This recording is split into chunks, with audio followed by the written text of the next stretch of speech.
masjid alladhi yu'adzinu fi, yang solat di dalamnya diazankan, iaitu di Masjid Surau. InsyaAllah saya sebagai tayamum kata sebab ni, sebab tu ya, tayamum.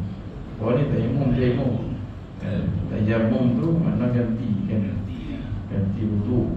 Jadi tak sama dah wuduk dengan tayamum. Maksudnya kan Ustaz Syarazi tinggi kedudukan itu ganti dengan orang yang tak seberapa ni. Jadi sebagai memenuhi undangan dan juga satu wadah dakwah, sama-sama kita mendengar nasihat-nasihat agama, dan hampir kita kepada Ramadan. Jadi masa yang cukup sesuai untuk kita mendengar sabdaan baginda Nabi SAW, ataupun kita selalu sebut apa, Ihya Ramadan. Dan Ramadan al-muntazar, Ramadan diambang pintu ataupun diambang Ramadan.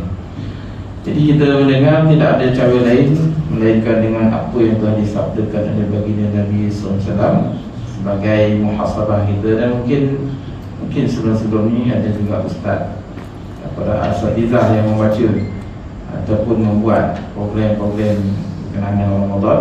Kalau rasa dan mungkin dah pernah dengar, kita anggaplah baru pertama kali dengar kan?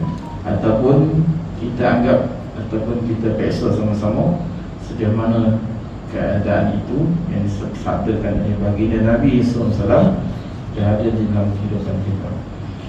An Salman radhiyallahu anhu qala khatabana Rasulullah sallallahu alaihi wasallam fi akhir yawmin min Sya'ban. Pada Salman radhiyallahu anhu, Sayyidina Salman, sahabat Nabi ataupun digelar sebagai Al-Farisi, Salman Al-Farisi. Qala, berkata bahawa Rasulullah sallallahu alaihi wasallam bersabda. Cuma disebut kat sini adalah khatabana, maknanya dalam keadaan Nabi berkhutbah. Khatabana Rasulullah, kita kata telah berkhutbah, maknanya bersabda, bercakap, tetapi dalam keadaan Nabi berkhutbah.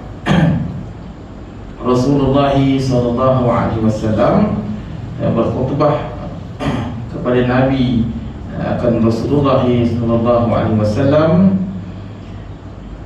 fi akhir yawmin min Sya'ban, pada akhir daripada bulan Sya'ban.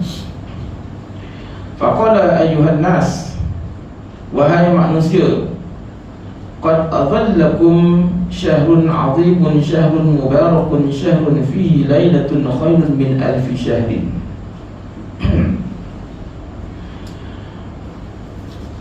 Satu bulan yang pada bulan itu, wahai manusia, telah datang kepada kamu satu bulan yang agung lagi diberkati. Nabi panggil ya ayuhan nas, wahai manusia, telah datang kepada kamu satu bulan yang agung lagi diberkati.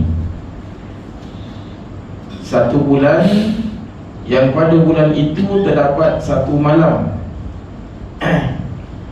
khairun min alfi syahrin, yang pada malam itu lebih baik, ataupun dipanggil satu malam ataupun al-qadar lah, yang lebih baik daripada 1000 bulan.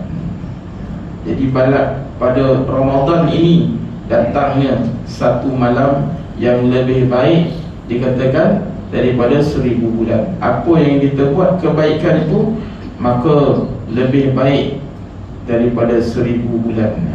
Dia kata apa?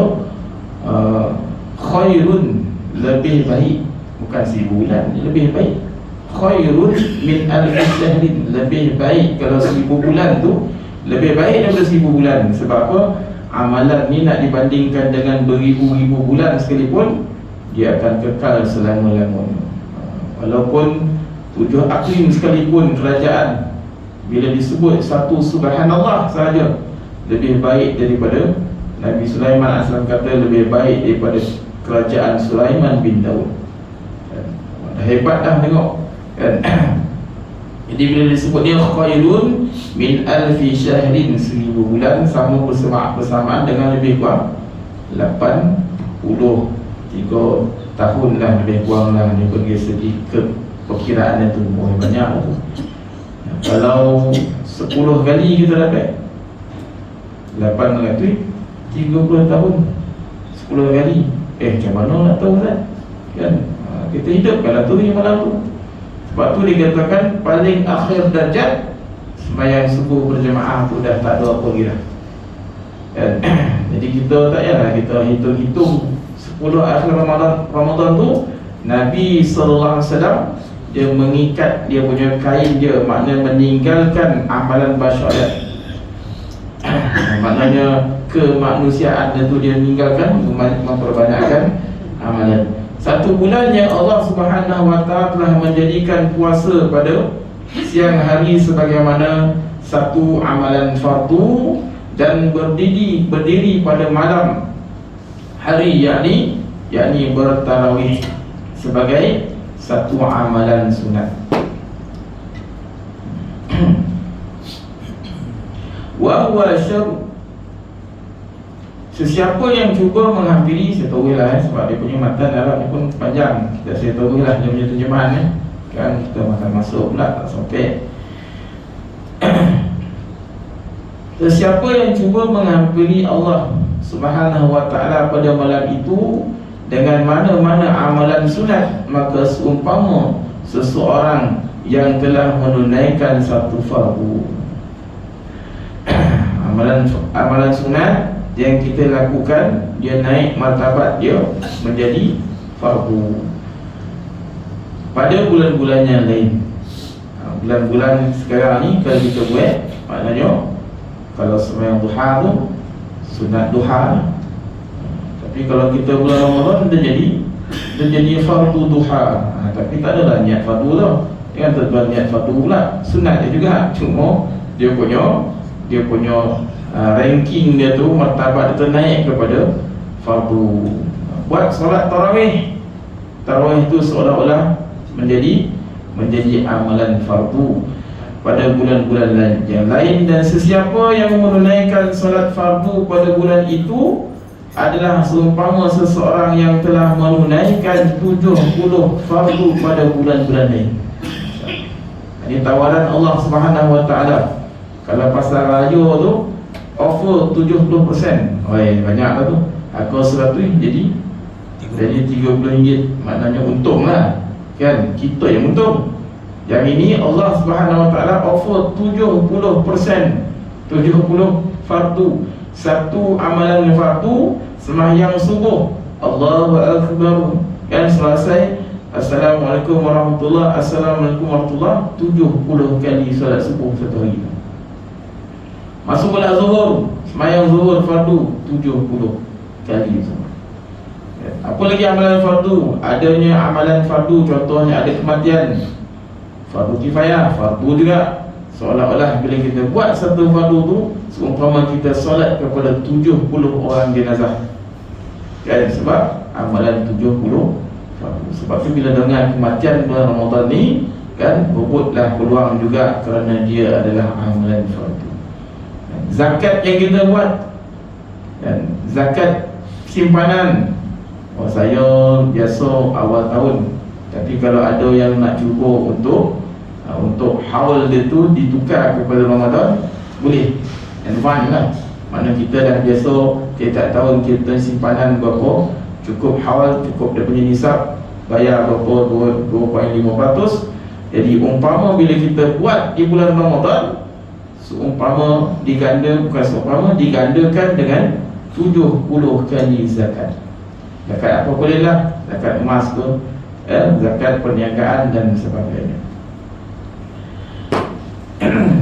Bulan itu adalah bulan kesabaran, dan ganjaran kesabaran adalah syurga. Bulan itu adalah bulan simpati, bulan yang ditambahkan rezeki kepada orang-orang yang beriman. Siapa yang memberi sesuatu kepada seseorang yang berpuasa untuk berbuka, maka pemberiannya itu merupakan pengampunan untuk dosa-dosanya.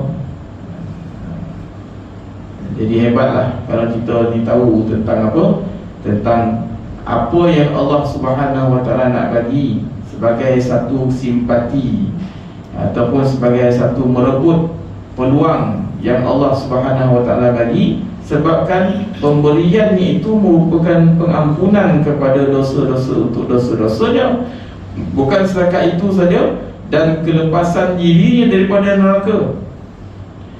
Tak cukup itu lagi, Nabi sebut lagi, dan dia mendapat ganjaran puasa orang tersebut tanpa mengurangkan sedikit pun daripada ganjarannya. Jadi orang yang berpuasa disebabkan kita menyebabkan sesuatu yang kita bagi itu masuk dalam mulut dia, masuk dalam perut dia, disebabkan dia untuk dia berbuka puasa. Segala amalan orang yang berpuasa itu yang baiklah kan. Dan bila dijanjikan tu amalan yang baiklah. Kalau dia melakukan dosa bulan Ramadan, mengumpat dan sebagainya, tak dikira.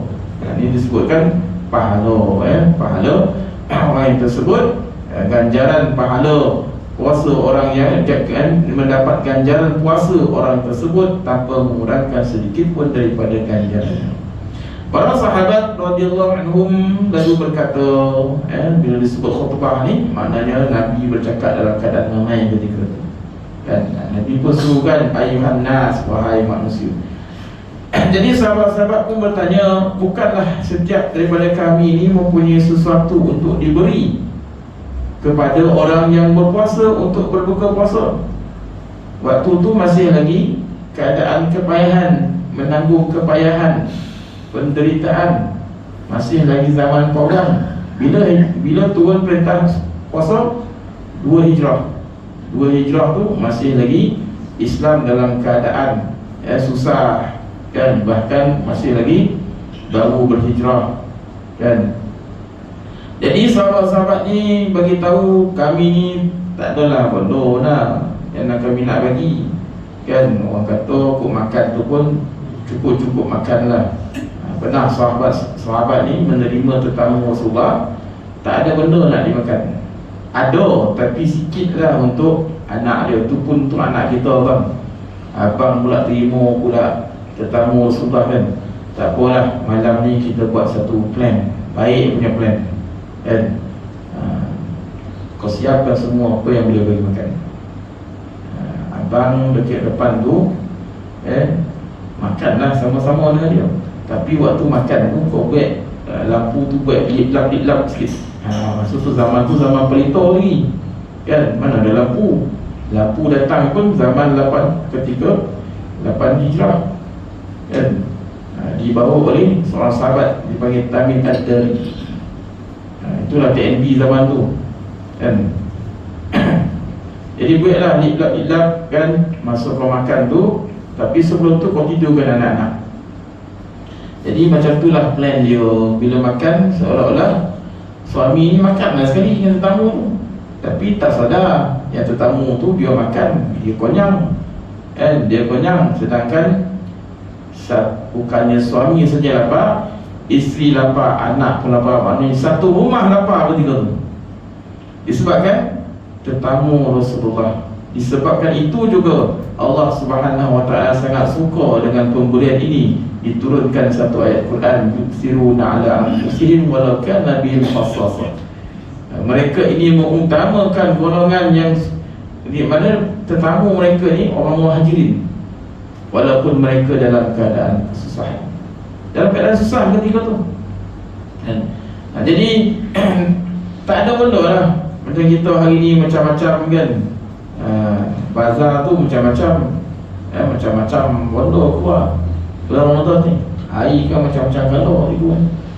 Makanan yang tak pernah jumpa di dalam musim semua kan. Itulah dia waktu bulan Ramadan kan. Macam-macam makanan kita nak sebut pun dah tak tahu. Maka Rasulullah SAW bersabda, Allah Subhanahu Wa Taala memberikan pahala itu kepada sesiapa sahaja yang memberikan walaupun sebiji tamar, ataupun seteguk air, ataupun sesisip susu kepada orang yang berpuasa untuk berbuka. Allah sikit warna tuan-tuan kan. Hari ni kita bukannya sesisir susu, bahkan sebelangor susu pun boleh bagi juga, kan? Jadi di antara perkara yang Allah Subhanahu wa taala tawarkan pada bulan Ramadan yang tidak ada pada mana-mana bulan melainkan bulan Ramadan. Bulan itu adalah satu bulan yang bahagian awalnya merupakan rahmat, pertengahannya merupakan keampunan, dan akhirnya merupakan kelepasan daripada neraka. Siapa yang meringankan beban hamba-hambanya, yakni kalau kita ni tak ada hamba lah, zaman ni dah habis sistem hamba. Tapi disebut juga Muslimin mengatakan lain daripada kata hamba tu, maknanya orang bawahan kita. Kalau kita ni sebagai ketua, maka kita ada orang bawahan kita. Kita ni orang jabatan, kan? Maka kita ni maknanya tertakluk lah kepada disebut yang meringankan beban hamba-hamba, ataupun disebut sebagai pekerja-pekerjanya pada bulan itu, maka dia akan diampunkan oleh Allah Subhanahu wa taala. Dia suruh balik pukul 5.30, pukul 5, pukul 4.30 balik lah. Contoh ya, kan? Maknanya meringankan beban dia, mungkin sampai dia nak menguruskan apa-apa yang sepatutnya, kan? Ataupun dengan keletihan yang ada pada dia, maka diringankan disebabkan letih berpuasa. Kita tak apa tuan-tuan duduk pejabat, kan? Mana yang pernah, kan, kerja borek, tak tahan tuan, saya rasa dah, kan? Jadi kelendan lori tuan, bulan Ramadan, luar air, Allahu Akbar. Memang asuh tak tahu nak cakap, kan? Memang orang kata lepai yang betul lah. Balik rumah tu dah tak tahu bodoh dah, kan? Duduk pejabat, masuk pejabat, duduk pejabat, duduk ekor lagi, kan? Tak rasa tuan-tuan, kan? Itu pun rasa dah COVID juga, kan? Apatah lagi kalau kita tengok orang-orang yang kerja borek ni, kan? Perbanyakkanlah pada bulan itu 4 perkara, 2 perkara yang dengannya kamu dapat meredhakan Tuhan kamu, dan 2 perkara lagi yang tidak boleh kamu perlukan. Adapun 2 perkara yang kamu dapat meredhakan Tuhan kamu dengannya adalah penyaksian bahawa tiada Tuhan selain daripada Allah, yakni ucapan la ilaha illallah. Kalimah dipanggil kalimah thayyibah. Jadi perbanyakkan penafian, sebab disebut kat sini apa? Penyaksian itu bahawa tiada Tuhan selain daripada Allah, maknanya menafikan segala ilah melainkan isbatnya Allah Subhanahu wa taala, la ilaha illallah. Disebut pun kalau betul dah, la ilaha illallah. So kurang-kurang la tu 2, jangan laju pula. La ilaha illallah, tu tak betul. Ada pula yang kata membahaskan la tu mat ta'zim, kan? Ataupun dikatakan mat jaiz. Tak perlu kita ikut kat situ hukum tajwid untuk kita baca Quran. Tapi la ilaha illallah cukup lah. Cuma illallah tu sempurnakan juga 2 rakaat. Kadang-kadang illallah tu pendek. Dan illallah macam tu sekurang-kurang. La ilaha illallah. Dan kamu memohon istighfar daripadanya, yang ini memohon keampunan. Manakala 2 perkara yang tidak kamu perlukan ialah, maknanya nak tak nak kita kena minta.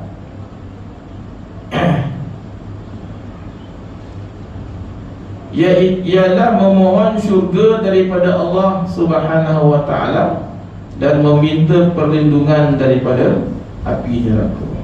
Jadi kena minta lah tuan-tuan, ya. Minta Allahumma inni as'aluka ridha wal jannah wa a'udzu bika min sakhatika wan nar. Itu doa, doa yang selalu imam pun baca, kan? Waktu memang menjadi satu syarat lah. Di antaranya bila doa tu, Allahumma innaka afuwun tuhibbul afwa fa'fu 'anna wa 'an walidina wa 'an jami'il muslimin wal muslimat, contohnya. Kemudian Allahumma inni as'aluka ridhaka wal jannah wa a'udzu bika min sakhatika wan nar. Kalau imam jamakkanlah, Allahumma inna nas'aluka ridhaka wal jannah wa na'udzu bika min sakhatika wan nar. Ini doa yang perlu, yang nak tak nak kita minta dan kita perbanyakkan. Sesiapa yang memberi minum kepada mana-mana orang yang berpuasa, maka Allah Subhanahu wa ta'ala akan memberinya minum dari telagaku, yakni pada hari kiamat. Dengan sekali minum, dia tidak akan lagi dahaga sehinggalah dia masuk ke dalam syurga Allah Subhanahu wa ta'ala. Jadi ini di antara perkara yang Allah Subhanahu wa ta'ala janjikan melalui lisan baginda Nabi SAW. Jadi kita tengok sedikit apa yang dikatakan sebagai peringatan, sebagai peringatan. Beberapa perkara yang dapat diketahui daripada hadis ini. Pertamanya, perhatian yang diberikan oleh Nabi SAW secara khusus pada akhir bulan Syaban. Mana dah sebut Syaban tu untuk memberi penerangan dan peringatan kepada orang ramai agar tidak satu saat pun daripada bulan Al-Mubarak, Ramadan Mubarak, berlalu dalam keadaan lalai. Allah Subhanahu wa ta'ala peringatkan dah, rezeki orang mukmin ketika itu ditambah. Apa yang ditambah? Amalan-amalan orang mukmin ketika itu diberikan ganjaran lebih daripada yang biasa. Kalau sekali fardu jadi 70, bukankah itu rezeki yang paling besar sekali? Jangan kita ingat rezeki rezeki makan minum, pakaian dia. Jadi macam mana Syekh, kami susah, tak ada benda yang nak dimakan. Bahkan ketika itu pun yang disebut tadi, zaman perang dan sebagainya, inilah yang Allah Ta'ala bagi jaminan, walaupun dalam keadaan kepayahan, kesusahan, masih lagi dalam keadaan berperang. Bahkan hari-hari biasa pun sahabat-sahabat pun makan. Jadi kebiasaan sahabat-sahabat sehari makan, sehari tak makan, sehari makan, sehari tak makan. Agak-agak tuan-tuan ada tak cantik itu tu? Dan semalam tak makan lagi, nyalah baru dia nak makan. Jadi macam puasa.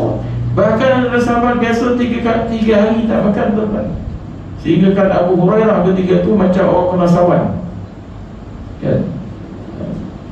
Datang bulan Ramadan, subuh pula berlapar, sama macam tu. Jadi apa yang dikatakan rezeki?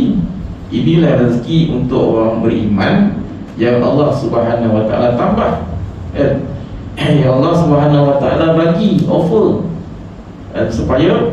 supaya tengok amalan ini, supaya jangan satu hari pun berlalu Ramadan. Saya pesan untuk diri saya ni, jangan satu hari pun berlalu Ramadan ni dalam keadaan dah 10 je, 10 akhir, tak sedar, tengok dah habis lah full, masuk raya habis lah 70%, habis lah pasal raya, back offer tak ada sampai lama-lama dah 3 hari,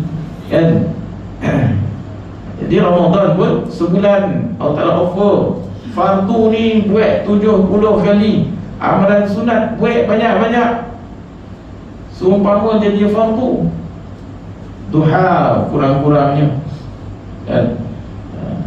Isyraq dia ada sebut dekat sini ni, disebabkan kelalaian kita. Saya terus skip lah, kita tengok. Setelah menyebut tentang puasa dan tarawih, baginda sallallahu alaihi wasallam telah menarik perhatian kita supaya mengambil berat terhadap ibadah fardu dan sunat. Pahala satu amalan sunat dalam bulan Ramadan adalah sama dengan pahala satu amalan fardu pada bulan-bulan yang lain, dan pahala satu amalan fardu pada bulan Ramadan adalah sama dengan 70 amalan fardu pada bulan-bulan yang lain.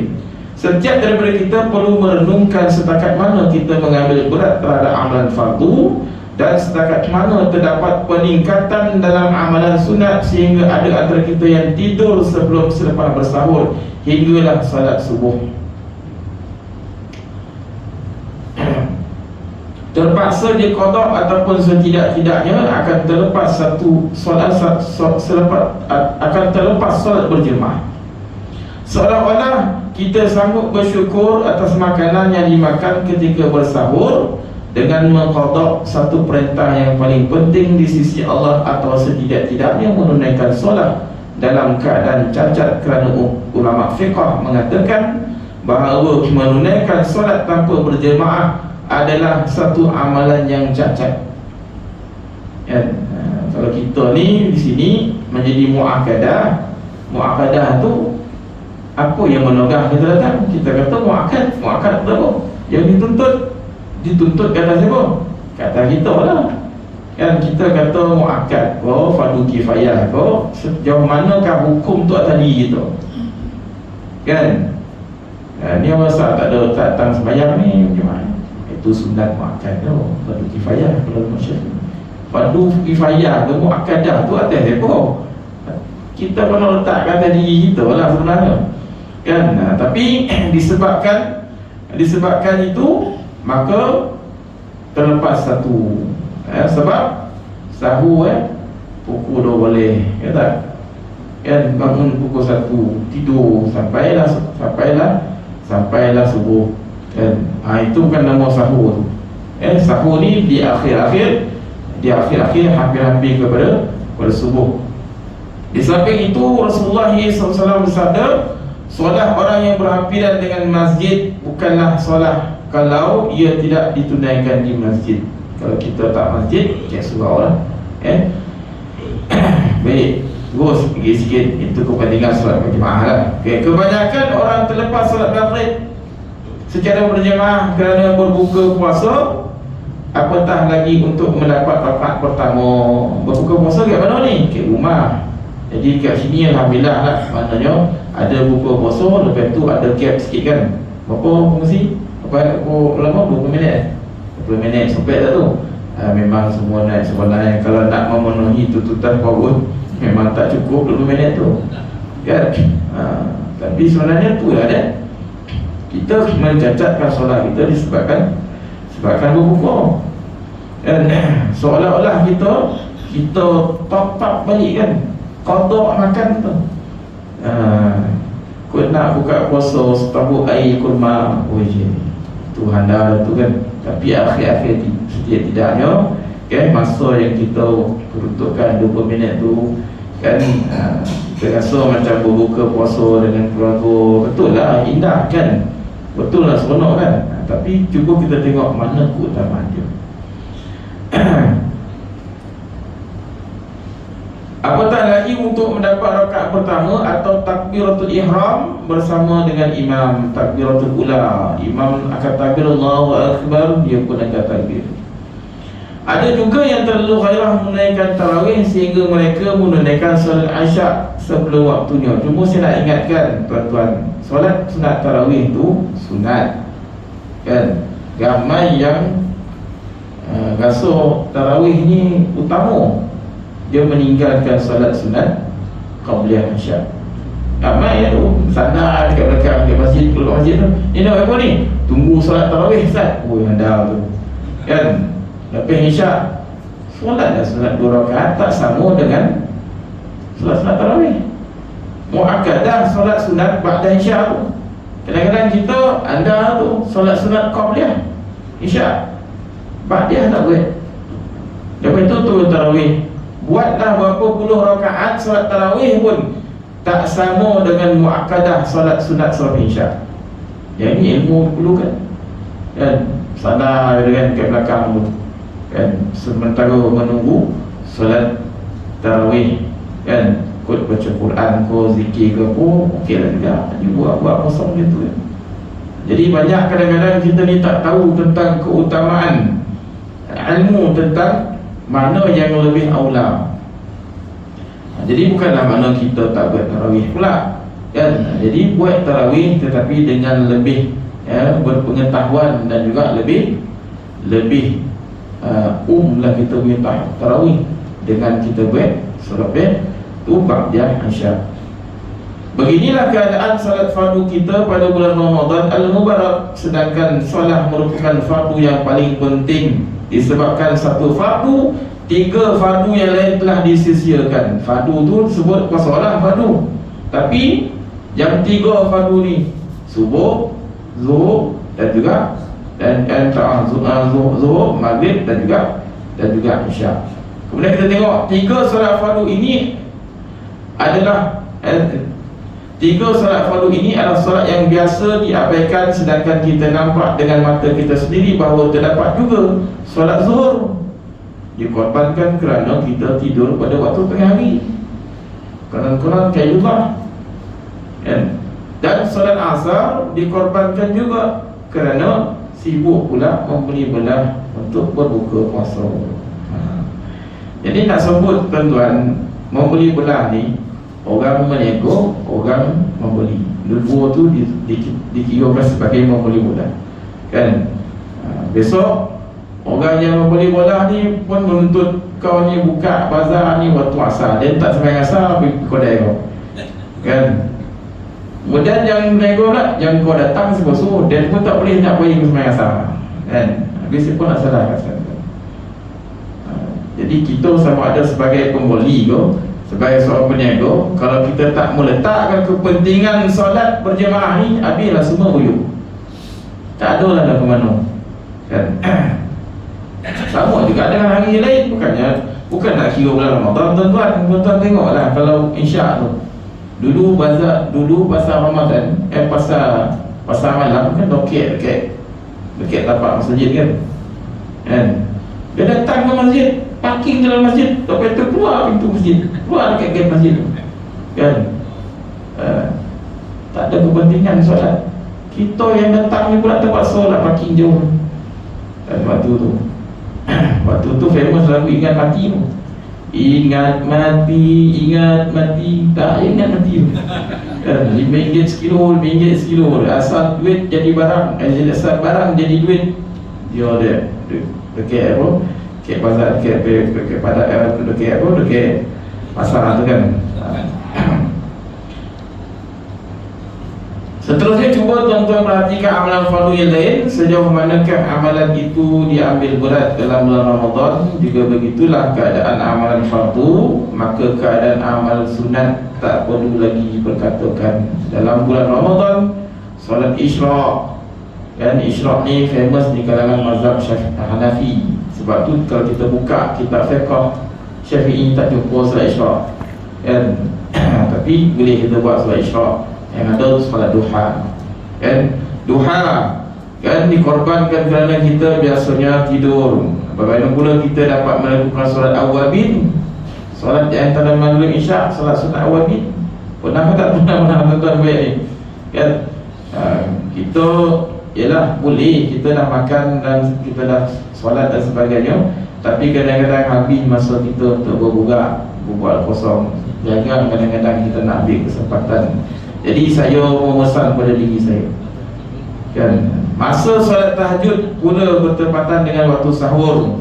Semua alasan ini sebenarnya kerana kurang kesungguhan dan tidak ada keinginan untuk melakukan solat-solat sunat tersebut. Hendak si budaya, tak hendak si budalih. Ada lagi pepatah lah sini. Ramai hamba Allah Subhanahu wa ta'ala yang masih ada kelapangan untuk menunaikan semua amalan tersebut pada masa-masa yang disebutkan tadi. Jadi saya berpesan pada diri saya lah tuan-tuan, saya berpesan pada diri saya supaya bulan Ramadan ni kita cubalah, memanglah jauh nak dibandingkan kehidupan kita dengan Allah, apatah lagi nak dibandingkan dengan sahabat, tetapi sekurang-kurangnya ada amalan-amalan yang kita boleh buat. Disebut syurga ni dihiasi pada haul, minal haul ilal haul, daripada tahun ke tahun diperhiaskan, dipercantikkan, diwangi-wangikan. Untuk apa? Untuk menunggu ataupun menanti kehadiran Ramadan. Jadi kita macam mana agak-agak nak datang Ramadan, kan? Selalu orang yang rumah ni nak gayuh berhias, Ramadan macam biasa. Jadi tahun ni cuba kita ubah sikit tuan-tuan. Kita perhiaskan rumah kita ni awal-awal lagi. Aku nak beli kapet baru, kau nak tukar lah. Aku elok lagi tak payah tukar lah. kan, kau nak langsir baru kau, ini langsir Ramadan ni kan, ini kapet Ramadan ni kan. Kau tidak kan, dah 10 hari Ramadan dah lain dah hujur kan, lekor dia langsir kan, lekor dia baik tu baik ni, jadi habislah kita lepaskan baton tu. Jadi sama-sama lah saya pesan pada diri saya, dan kita menghadirkan diri kita sungguh-sungguh untuk kehadiran Ramadan, dan kita jagalah amalan-amalan yang kita dah buat ni, dipertingkatkan lagi dengan amalan tadarus kan.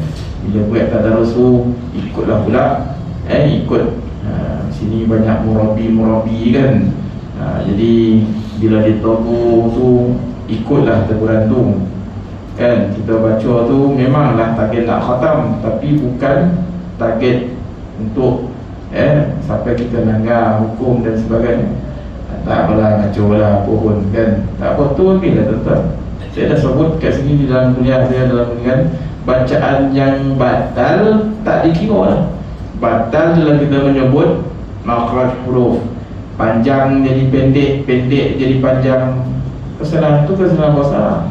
Bila kita buat, dia berdosa. Tapi kalau ada orang tegur, ikutlah teguran tu kan. Memanglah waktu payah ada kadang-kadang sebagainya kan. Dek kau ini lambek kau Melanda ni macam mana lambek kan. Kalau tidak, berdosa lah semua kan. Tapi apa pun, kita hidup ke amalan tu, kita niat belajar. Bila kita niat belajar, maka insyaAllah yang apa kita niat belajar tu tak ada kesalahan kepada kita. Tapi bukan kena betulkan lah niat tu, insyaAllah. InsyaAllah tuan-tuan ya, mudah-mudahan Allah memudahkan saya dan kita semua untuk kita membuat persiapan Ramadan dan meningkatkan amalan kita, insyaAllah. Aku lupa lihada wa astaghfirullahaladzim li wa lakum. Wassalamualaikum warahmatullahi wabarakatuh. Subhanallah bihamdihi, subhanakallahumma wa bihamdika, asyhadu an la ilaha illa anta, astaghfiruka. Assalamualaikum warahmatullahi wabarakatuh.